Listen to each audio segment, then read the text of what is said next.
UP पहले क्या था and right now what is UP? Eastern UP को, गोरखपुर को शिकागो ऑफ द ईस्ट कहा जाता था। शिकागो मतलब आपको पता है, known for his gang Wars. उस इमेज से लेकर वन डिस्ट्रिक्ट वन प्रोडक्ट, उस इमेज से लेकर इन्वेस्टमेंट फ्रेंडली उत्तर प्रदेश। अभी जो लेटेस्ट डेटा आया है कि UP is the second largest state जिसमें कंपनियां रजिस्टर हुई। सबसे ज्यादा महाराष्ट्र में रजिस्टर हुई 21,000।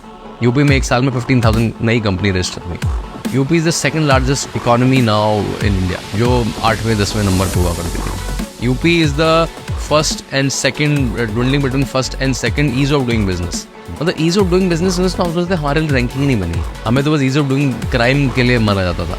तो जो पैरामीटर्स चेंज हुए, और ये जैसी पैरामीटर चेंज हुए तो इंडस्ट्री आने लगी। जैसे लॉ एंड ऑर्डर ठीक हुआ, जैसे इलेक्ट्रिसिटी आने लगी, जैसे एयरपोर्ट्स बन गए, जैसे हाईवेज बन गए। दीज आर बेसिक कंडीशंस जिससे इंडस्ट्रीज आ सके, जिससे एंटरप्रेन्योर आ सके। तो जैसे ही वो एंटरप्रेन्योर आने लगा, एंटरप्रेन्योर जैसे आने लगा तो प्रॉस्पेरिटी आने लगी भाई। फिर जैसे आपको पेइंग कैपेसिटी होगी, फिर मॉल भी खुल जाएगा, फिर सारी चीजें अपने आप ठीक होती जाएंगी। This must be the most rapid change in any large geography in a small time. 7-8 years वाला काम नहीं है ये दशकों में होता है। दिस हैपेंस इन डेकेड्स, जो यूपी में हो गया है। मतलब अगर सैमसंग की डिस्प्ले चाइना में बंद होती है तो नोएडा में आती है सीधे। अभी माइक्रोसॉफ्ट ने हैदराबाद के बाद सबसे बड़ा उनका इंडिया सेंटर खोला है, तो वो उत्तर प्रदेश में खोला।